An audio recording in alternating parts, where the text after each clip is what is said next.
confirms the truth recorded in Scripture. Drink! Oh, sorry, wrong show.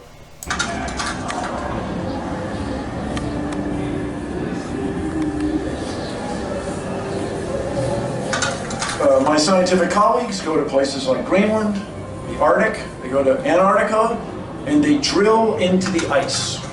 And we pull out long cylinders of ice, long ice rods. And we find certain of these cylinders to have 680,000 layers. How could it be that just 4,000 years ago, all of this ice formed? In my debate with Bill Nye, did you know I debated Bill Nye? I did, you know. I debated Bill Nye. I only had a few seconds to respond to his claim about the so-called annual layers in ice. I referred to the Lost Quadrant, which you can see in this diorama.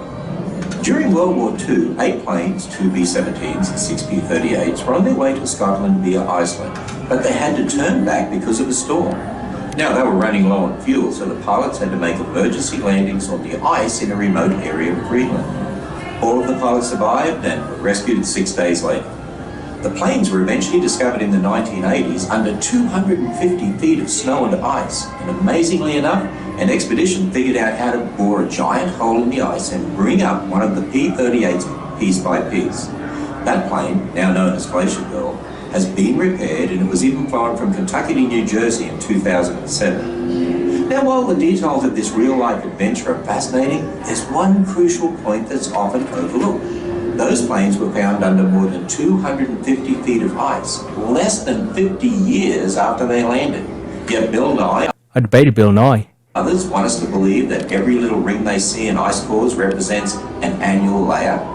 But these layers are formed every time the snow and ice thaw a bit and then refreeze, and they're often associated with different snowstorms, which of course can form many times in 1 year in Greenland. The 250-foot hole that was bored to reach the plane had far more than 50 of these so-called annual layers.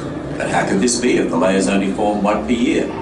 The truth is that these layers in the ice are not annual layers. So Bill Nye, I debated Bill Nye, and others who push the idea of millions of years while talking about annual rings in ice cores are simply wrong. Furthermore, the 680,000 years that Bill Nye I debated Bill Nye talks about don't even come from counting these so-called annual rings from an ice core in Antarctica, as Mr. Nye I debated Bill Nye seemed to imply. The counting of these layers is actually done on the Greenland ice cores, and those cores show about 110,000 layers. It's true that the area where the planes were discovered receives much more snow today than the central region of Greenland where the ice cores were taken from. But the conditions during the ice age that followed the flood would have led to heavier and more frequent snowfalls throughout Greenland. The amazing story of the Lost Quadrant shows us that these are not annual rings. Once again, we see that observable, testable, and repeatable science contradicts the secular belief in millions of years. You know, let's let Tornado take this one. There's Kenny chanting observable, testable, and repeatable again, completely ignoring that one may observe evidence of something that occurred in the past, others may test your observations, and yet others may repeat these observations in testing. So, Kenny is playing word games and could even be described as disingenuous. There's a shocker. And confirms the truth recorded in Scripture. Ken Ham, who got his science degree in meteorology and climatology from up his ass, has never actually studied any of these things. The ice cores that are found to do dating are very different from the kind of ice that you see in the case of the Lost Quadrant plane, which could have been explained to him had he bothered to read any of the material or ask the actual scientists doing the work. Ken Ham isn't alone in repeating this. Kent Hovind repeats it too.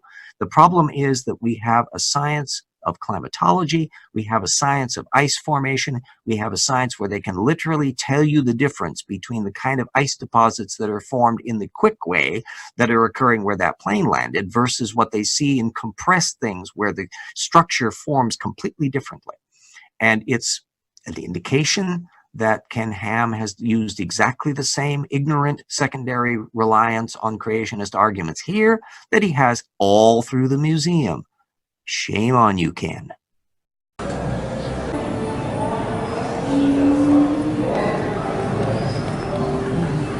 Hey guys, where the hell is everybody?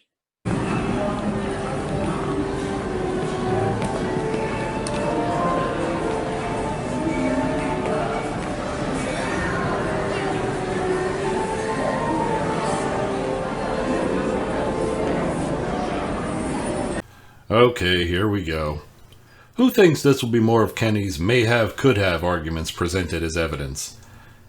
Since we don't know what technology existed back then, they could have had knowledge of microwaves, American football, space shuttles.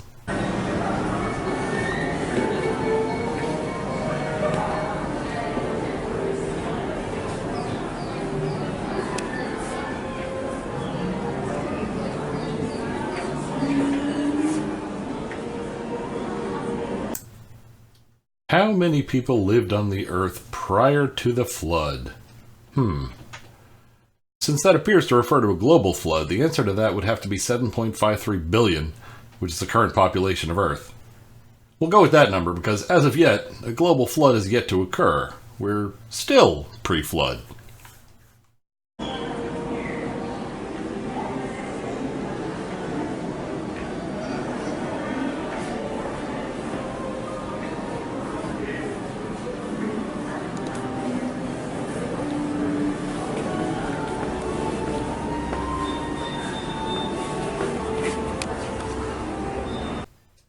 Oh, the Great Pyramid! Wasn't that built by the Egyptians? And here's the thing. I think that's the group who failed to notice any worldwide flood occurring when Kenny says it did.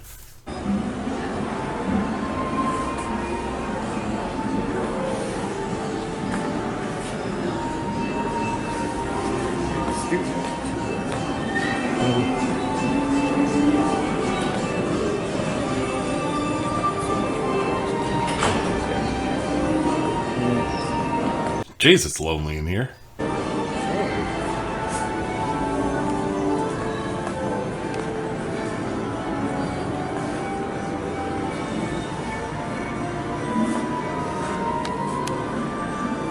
Noachic covenant. And Noah built an altar to the Lord, and he took from all the clean animals and clean birds and sacrificed them as burnt offerings on the altar. God, who enjoys burning animal smell, smelled the pleasing aroma and said, I will never again, ... destroy all of the life which I have made. As long as the earth remains, seed time and harvest, cold and heat, summer and winter, and day and night will not cease. And that is why to this very day, God can be seen around Arby's and Kentucky Fried Chicken, smelling the wonderful smelling of the burnt offerings, and thus is our tradition born.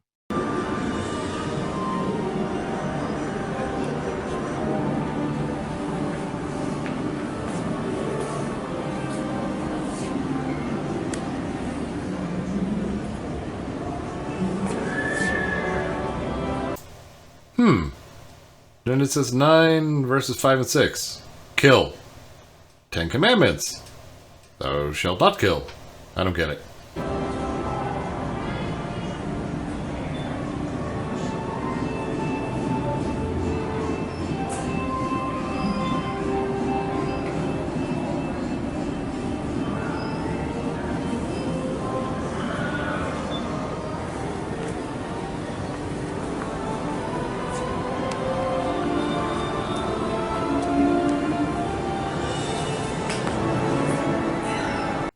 Cops! Act natural!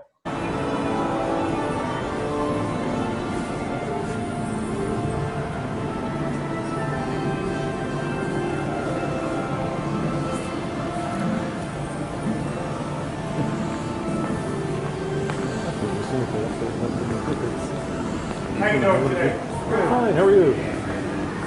They update that to everybody that's visiting. That's interesting.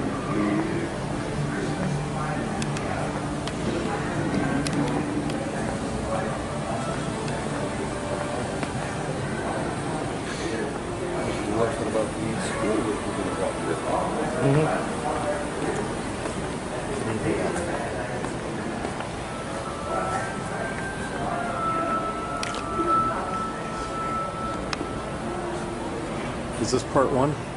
The Inquisition. Well, I think that's a good stopping point for this episode. I'd like to thank you all once again for watching, Please like, subscribe, share, have at it.